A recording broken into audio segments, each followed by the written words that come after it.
Interférence, l'émission qui lance l'alerte.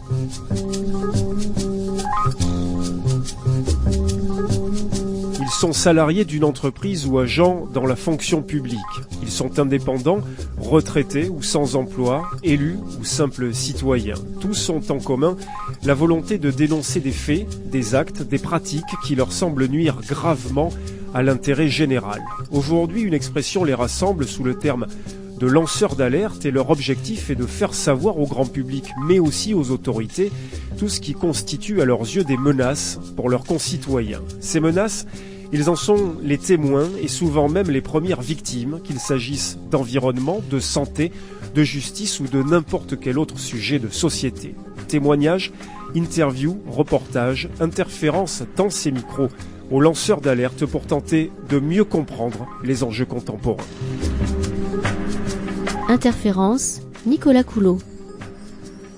L'été 2022 aura été marqué partout en France par des épisodes de très forte chaleur, occasionnant différents phénomènes de sécheresse. Sur le seul plan pluviométrique, c'est-à-dire celui des précipitations, Météo France estime que le déficit de pluie pour le mois de juillet 2022 est de l'ordre de 85% par rapport à la normale des 40 dernières années. Toujours selon Météo France, qui relaie ici des chiffres de l'Observatoire national des étiages, ce sont 30% des cours d'eau du pays qui ont été en situation d'assèchement tout au long de ce torride mois de juillet 2022. Juillet 2022, c'est justement le moment qu'ont choisi les antennes régionales sud-ouest de France Nature Environnement, un réseau qui fédère depuis 1968 des associations de protection de la nature, pour lancer la campagne Sentinelle de l'eau afin d'évaluer l'état d'assèchement des cours d'eau du grand bassin Adour-Garonne. Alors pour en savoir davantage sur cette campagne Sentinelle de l'eau et sur la plateforme Sentinelle de la nature, Interférence est allée à la rencontre de Lou Fratquin, chargé de mission au sein de FNE Midi-Pyrénées, et de Marion Fourtune, coordinatrice territoriale du bassin Adour-Garonne pour France Nature Environnement. Interview à deux voix, Interférence, c'est parti.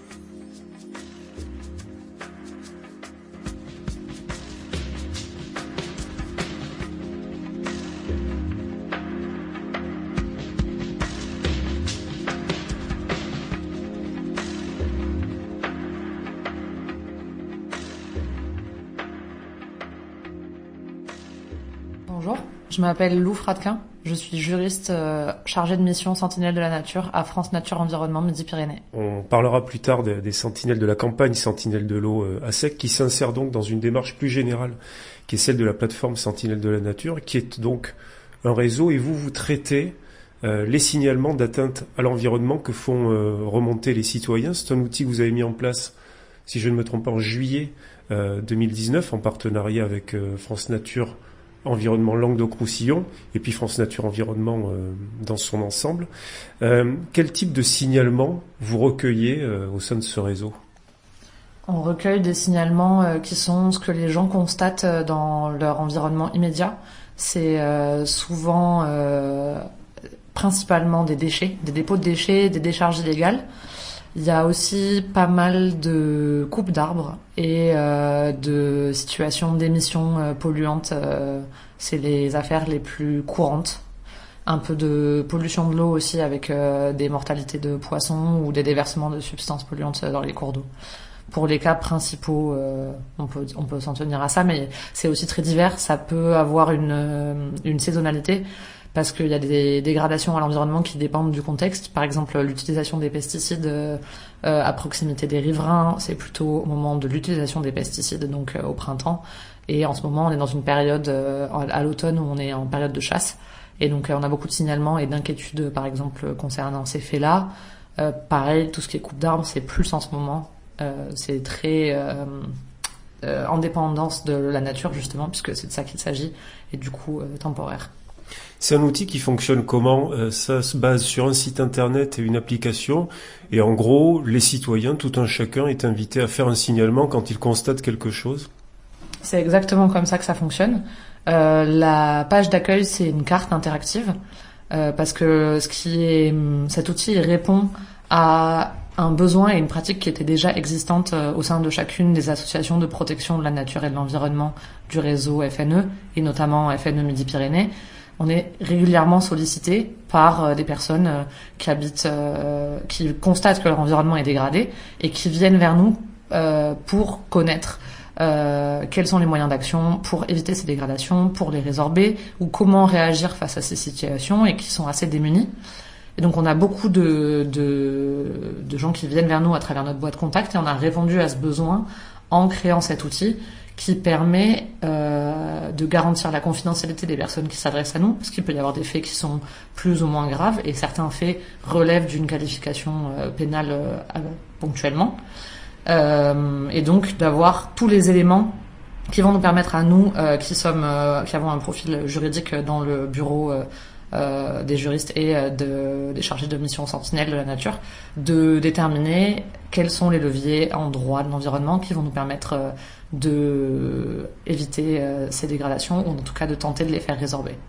Alors typiquement, si on prend un exemple concret que vous avez évoqué, celui d'une décharge sauvage, vous recevez un signalement, et là, qu'est-ce que vous faites ?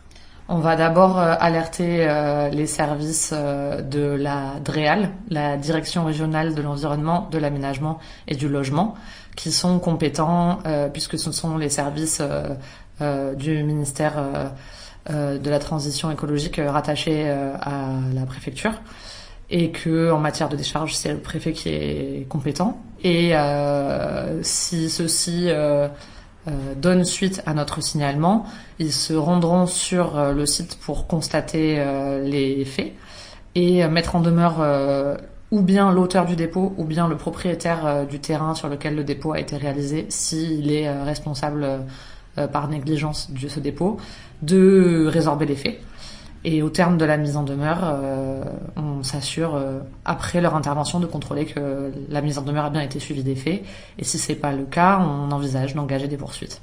Donc c'est une véritable mission de surveillance que vous assurez en quelque sorte. C'est une mission de soutien aux services en tout cas à l'environnement avant tout, et qui vient compléter l'action ou des fois alerter, puisque on sait que les services de l'État n'ont pas assez de moyens de contrôle et en matière de police environnementale en particulier, aussi bien les inspecteurs des installations classées que les services de l'Office français de la biodiversité ou que les services des DREAL qui se déplacent pour les décharges légales, comme on en parlait dans cet exemple. Et donc on les alerte déjà parce qu'ils n'ont pas forcément les moyens de savoir, et cet outil nous permet nous d'avoir ces remontées, de leur faire des remontées de qualité et pas des faits qui sont anecdotiques, puisqu'on s'assure que ce soit des choses qui méritent leur déplacement. Et ensuite oui, on permet d'aller peut-être plus loin que ce qu'ils pourraient le faire de manière plus systématique en fait. Parce qu'ils sont obligés de prioriser, nous aussi évidemment, mais on essaye de traiter le plus de signalements possible et d'assurer la résorption dans le plus de cas possible. Alors en 2021, il y a eu 291 signalements qui étaient répertoriés sur le site internet de France Nature Environnement Midi-Pyrénées. Ça, c'est l'étiage moyen annuel ? Oui, c'est une moyenne assez constante. C'est toujours entre 250 et 350 signalements par an. Même si effectivement ça fait que quelques années qu'on a développé, qu'on a ouvert l'accès à cet outil sur le territoire de Midi-Pyrénées, et qu'on constate de plus en plus de signalements, notamment dans le cadre des campagnes Sentinelle qui incitent les contributeurs à signaler certains faits et qui les mobilisent donc d'autant plus. Tout à l'heure, vous avez passé en revue les grandes typologies de faits de signalement. Quels sont les cas les plus graves que vous ayez eu à traiter ? Puisque vous avez un intérêt particulier sur les lanceurs d'alerte, on a eu un signalement tout à fait dans le sujet il y a quelques mois d'un salarié d'une entreprise qui nous a signalé que cette entreprise enfouissait des déchets amiantés sur son terrain et également sur le terrain des riverains. Et c'était avant l'entrée en vigueur de la nouvelle loi de protection des lanceurs d'alerte. qui ouvre le choix au lanceur d'alerte entre le fait de signaler en interne ou en externe. Et donc évidemment, cette personne était confrontée à cette situation où elle ne pouvait pas s'adresser directement à son employeur sans risquer de perdre son emploi. Et donc c'est là que la confidentialité qu'on garantit sur Sentinelle de la Nature a pris tout son sens, puisque on a pu contrôler les faits avec les informations que cette personne nous a indiquées et des informations qu'on avait nous-mêmes en interne parce qu'on avait déjà été alertés concernant cette entreprise. Et dans ce cas, parce que les faits étaient particulièrement graves et répétés par ailleurs, on a rédigé une plainte et déposé plainte entre les mains du procureur de la République.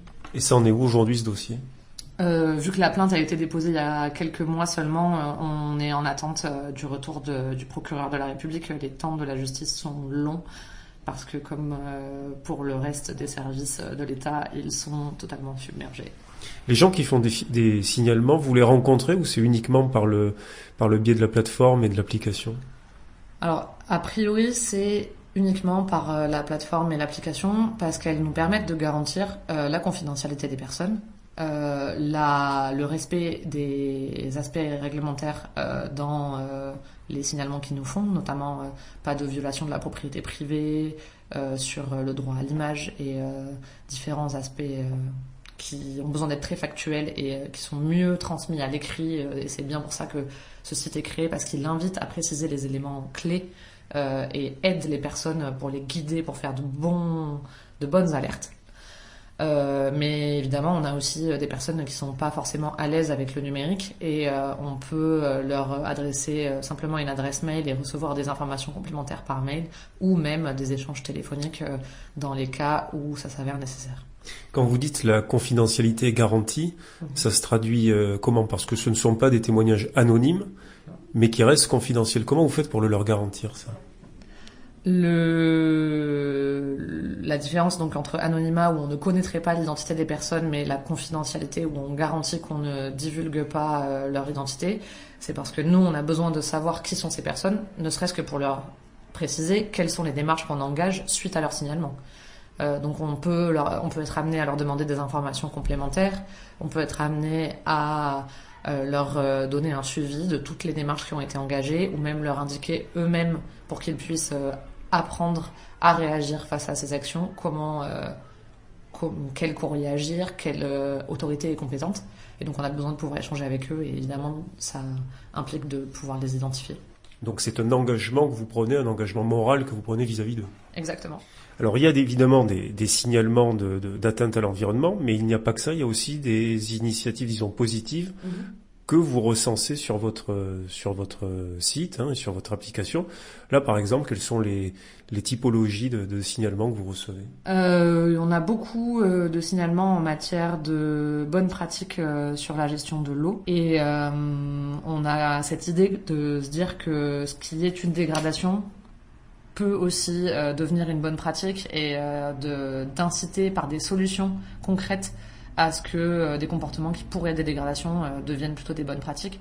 Typiquement, j'ai à une période particulière de l'année pas mal de signalements en matière de brûlage de déchets verts, qui est un fait interdit puisque ça pollue l'atmosphère en brûlant les déchets verts, alors que le broyage de déchets verts est une bonne pratique qui permet d'avoir des déchets exploitables pour fertiliser les sols.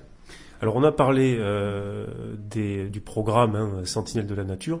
De façon plus générale, France Nature Environnement, quels sont ses rôles, ses vocations et comment est structuré ce réseau et plus particulièrement ici en Midi-Pyrénées ? C'est la plus gros réseau d'associations de protection de la nature et de l'environnement en France, qui rassemble de nombreuses fédérations à l'échelle régionale, dont nous faisons partie. Donc nous, on est cette fédération régionale sur l'ancienne région de FNE Midi-Pyrénées et on rassemble plus d'une centaine d'associations de protection de la nature et de l'environnement sur chacun des départements.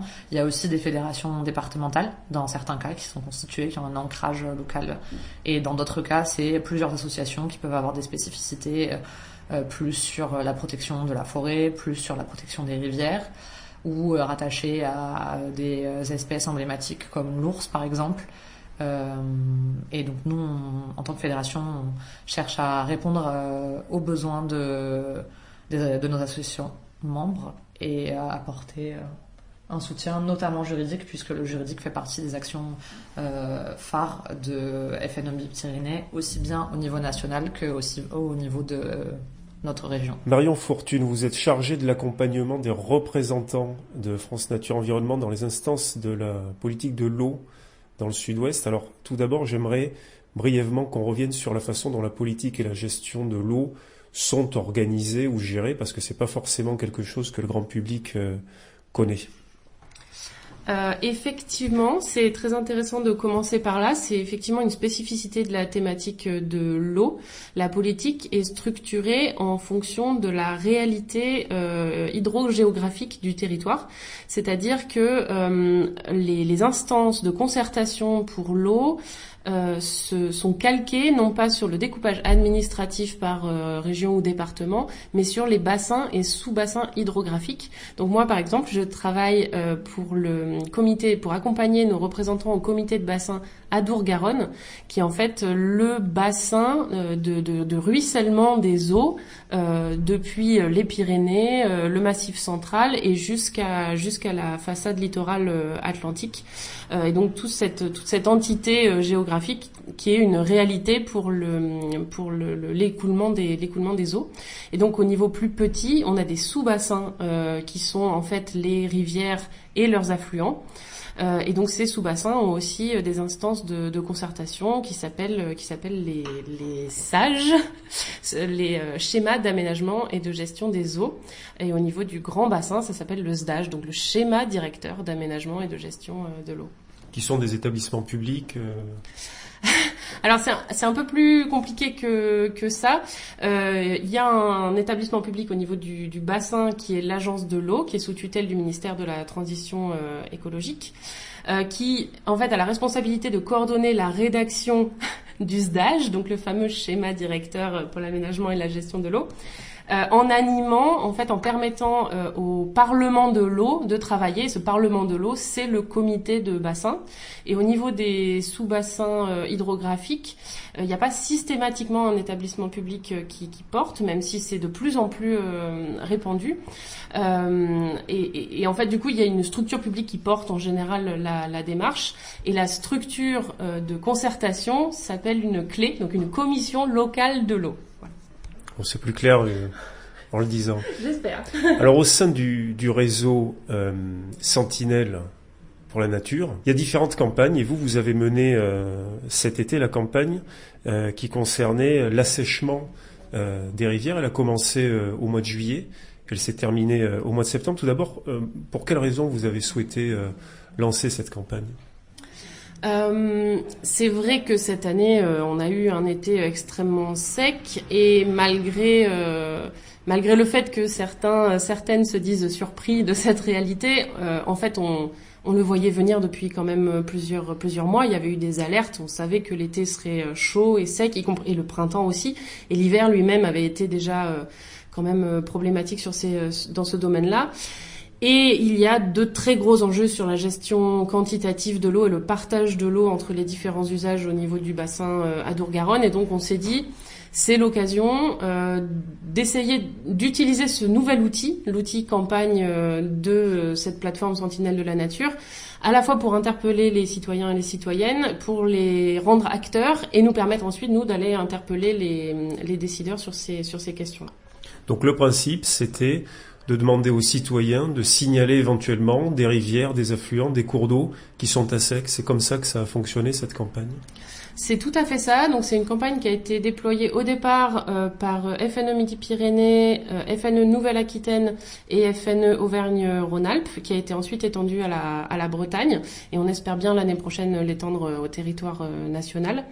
Et l'idée, c'était vraiment grâce à cet outil Sentinelle de la Nature, qui est à la fois un site internet et une application mobile. C'est vrai que le fait d'avoir une application mobile, c'est très utile. De demander aux citoyens et citoyennes, que ce soit à proximité de leur domicile, sur leur parcours de balade habituel ou sur leur lieu de vacances, de nous signaler s'ils constataient que une rivière ou un plus petit cours d'eau était à sec au moment où ils le voyaient, en nous envoyant une photo. Donc cette campagne a eu lieu pendant l'été 2022, elle s'est terminée il y a environ un mois à peu près. Est-ce que vous avez d'ores et déjà pu tirer des constats, des enseignements par rapport à tous les signalements qui vous ont été faits? Alors, on a reçu presque 220 signalements, donc c'est quand même beaucoup. Et d'ailleurs, on a fermé officiellement la campagne, mais il y a encore des gens qui nous sollicitent pour nous envoyer des signalements, parce qu'en fait, malheureusement, malgré le fait qu'on soit en automne, le climat reste très compliqué, très sec, malgré tout, même s'il y a eu quelques épisodes de pluie très chauds. Et donc en fait la sortie de l'étiage est très très difficile pour de nombreux cours d'eau.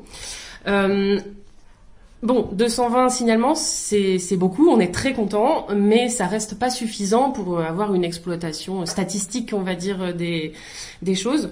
Par contre, c'est suffisant pour nous pour appuyer une interpellation des décideurs, en particulier des préfets de bassin qui coordonnent les arrêtés sécheresse sur tout le territoire du bassin. Pour leur dire, écoutez, regardez, on a reçu tous ces signalements-là. Oui, les services de l'État font eux-mêmes des suivis, etc. Mais il y a aussi des citoyens et des citoyennes préoccupés qui nous ont fait remonter ces données. Donc maintenant, il faut faire mieux pour protéger les cours d'eau et la vie aquatique des cours d'eau, parce que l'étiage, c'est pas une situation normale, sauf dans de très rares cas où c'est le fonctionnement normal d'une rivière. Mais sinon, le fait d'avoir ces niveaux d'assec si fort sur les cours d'eau, c'est anormal, et normalement la biodiversité ne devrait pas avoir à amortir en fait cette situation. Alors vous disiez que ce phénomène-là, vous vous y attendiez, mais est-ce que vous vous attendiez à ça dans ces proportions-là par rapport aux signalements qui vous sont remontés?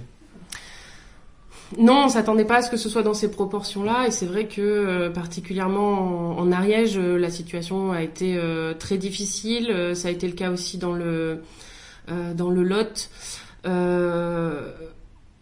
a aussi des endroits où les gens on a une association locale qui est mobilisée sur le sujet, donc on a eu un peu plus de signalements parce que ils se sont saisis de cet outil plus facilement. C'est vrai que dans certains territoires, ça a été des signalements plus isolés, mais c'est vrai que ça nous a permis quand même de nous rendre compte de points vraiment problématiques, et en tout cas sur lesquels on va pouvoir interpeller les décideurs. Et puis ça nous a permis aussi de collecter énormément de photos, et mine de rien c'est très utile pour nous, parce que illustrer les choses, montrer aux gens qui habitent peut-être à Toulouse et qui donc n'ont pas l'occasion de voir des petits cours d'eau de tête de bassin versant tous les jours, leur permet de visualiser en fait la situation, et de voir toutes ces petites rivières à sec. C'est aussi extrêmement utile.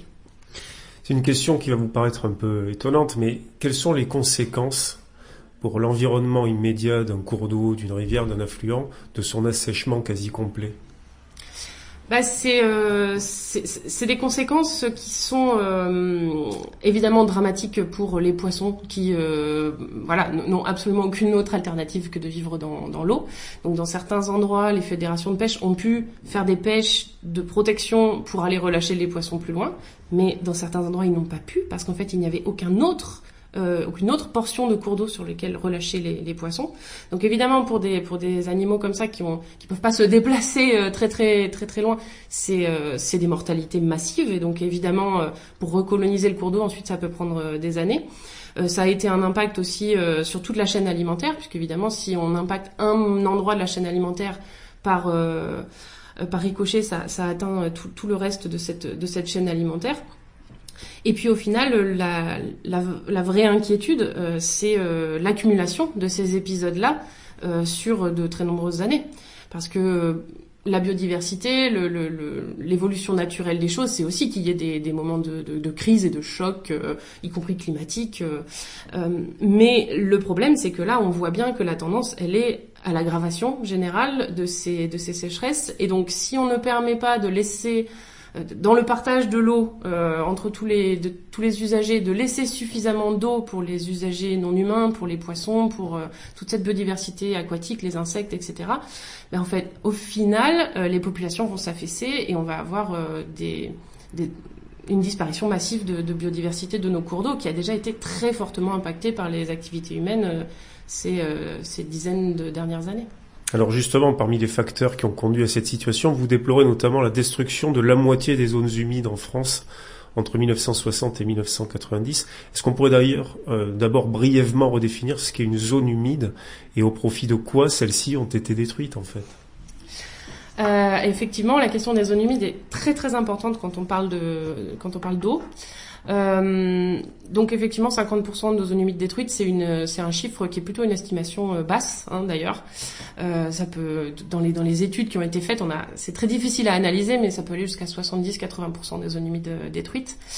Une zone humide, c'est une zone qui est particulièrement gorgée d'eau, que ce soit une prairie humide, que ce soit une tourbière. En fait, c'est tout un tas de milieux différents qui sont plus ou moins associés aux rivières, mais pas forcément, qui sont en tout cas liés à l'eau.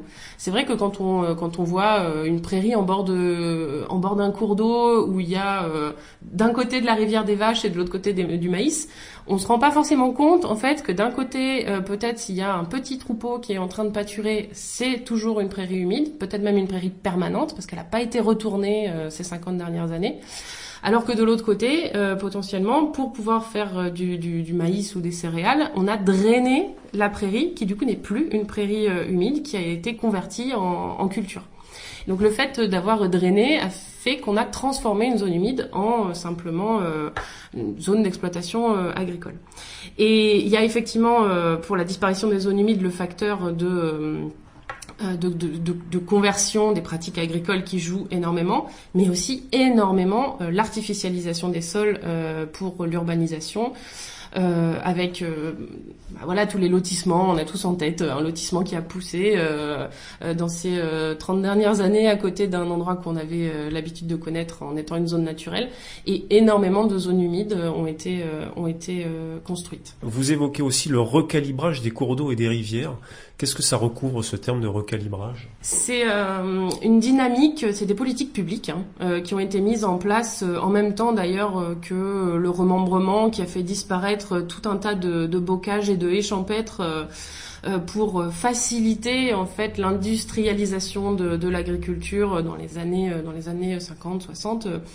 On s'est dit que c'était quand même beaucoup plus pratique d'avoir des cours d'eau qui étaient bien droits plutôt que des cours d'eau qui faisaient 10 000 virages et qui traversaient les parcelles de différents propriétaires. Il fallait les contourner, c'était compliqué, et puis il y avait des petites inondations, des fois entre les bras. Enfin, c'était compliqué à gérer, donc on s'est dit, voilà, on va rectifier tout ça, remettre tout ça bien droit, et en fait on s'est rendu compte que, on le sait aujourd'hui, c'était une très grosse erreur, puisque en fait, en rectifiant les cours d'eau, en les recalibrant, on accélère le transit de l'eau, alors que justement, pour que l'eau puisse s'infiltrer correctement, pour que les zones humides puissent fonctionner, pour que les nappes phréatiques et les nappes souterraines puissent se recharger, ça prend très longtemps, mais il faut absolument que l'eau reste sur terre et ne file pas directement dans la rivière et très rapidement à la mer. Et donc, les méandres de ces cours d'eau sont absolument primordiaux pour la vie aquatique, mais aussi simplement pour le cycle de l'eau.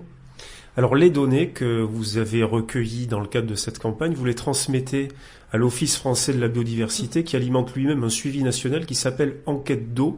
Est-ce que vous pouvez nous en dire un peu plus sur cet outil-là ou ces outils-là ? Oui, en fait tout ça est un petit peu imbriqué. Au départ, l'Office français de la biodiversité a lancé il y a quelques années, j'ai pas la date en tête exacte, un protocole qui s'appelle ONDE, donc c'est le suivi national des étiages. Qui est donc un suivi par des agents assermentés de l'Office français de la biodiversité, un suivi qui est très important parce que dans certains départements, et de plus en plus, il est même pris en compte pour déclencher les restrictions liées aux sécheresses. Donc c'est vraiment important.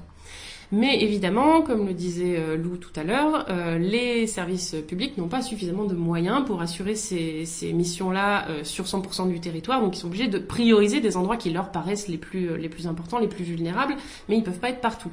Et donc l'Office français de la biodiversité a lancé il y a quelques années sur un site internet une page où c'est possible pour des citoyens de faire des signalements tout au long de l'année d'ailleurs, y compris pour des inondations, mais aussi pour des assecs ou des niveaux anormalement bas de cours d'eau.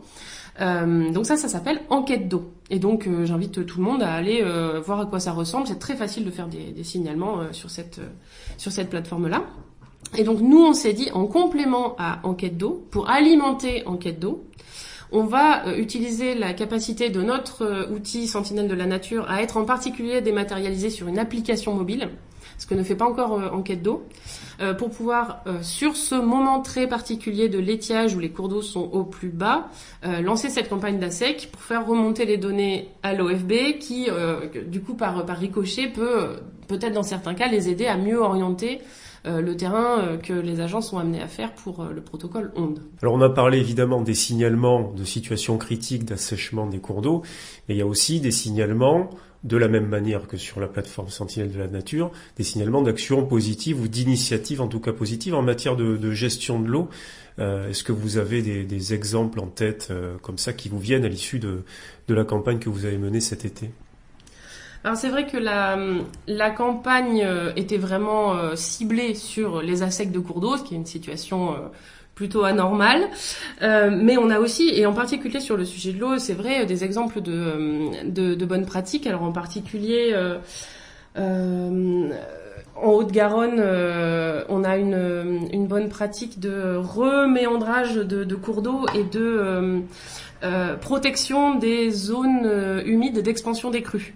Il y a eu en 2013 un épisode d'inondation et donc ils se sont dit suite à ça il faut qu'on fasse quelque chose et donc justement ils ont décidé sur ce territoire-là de travailler plus en lien avec la dynamique du cours d'eau plutôt que d'essayer de la contrôler absolument, ce qui au final ne fonctionne pas et en particulier quand on est dans des épisodes de crise.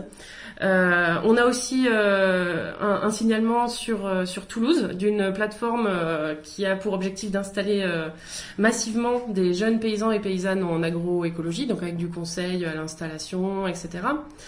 On a par exemple aussi un groupement d'achat de produits bio locaux dans l'Aveyron. Puisque évidemment on parle de pratiques agricoles, mais les pratiques agricoles ça nous interpelle aussi sur nos pratiques de consommation et donc c'est l'occasion de faire le lien entre des agriculteurs qui font des efforts, des agricultrices qui font des efforts pour faire mieux, mais du coup les consommateurs localement qui se disent aussi on veut soutenir ça et donc on se regroupe pour faire des achats groupés, que ce soit de légumes, y compris de viande, etc., de céréales, de légumineuses. Puis un dernier exemple que je peux donner que je trouve intéressant, c'est une ORE, une obligation réelle environnementale, qui est un nouveau dispositif qui permet à des propriétaires d'attacher à leur terre, y compris s'ils la vendent, des engagements environnementaux. Et donc là, on parle d'une forêt. Une forêt qui a un rôle aussi dans la gestion du cycle de l'eau, évidemment, mais ça peut être fait pour tout un tas de milieux différents. Et par exemple, je parlais tout à l'heure des prairies humides, mais c'est vrai que ça, c'est des dispositifs qu'on aimerait se voir répandre un petit peu aux prairies permanentes, parce que c'est vrai que le risque de retourner ces prairies est très très fort, et en fait une prairie permanente qui a été retournée, elle ne joue plus le même rôle et ça peut prendre 50 ans pour la restaurer.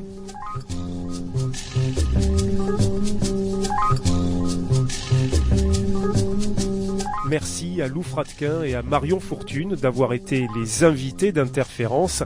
Et merci à vous, chers auditeurs, de nous avoir suivis. Interférence est un programme conçu et réalisé par Nicolas Coulot, rédaction en chef Luc Magrina pour une coproduction Radio Terre et Radio Plus. Vous pouvez réécouter ou podcaster cette émission sur le www.radioterre.net, le www.radioradiotoulouse.net et toutes les plateformes de streaming. On se donne rendez-vous la semaine prochaine et d'ici là, restez à l'écoute et en alerte.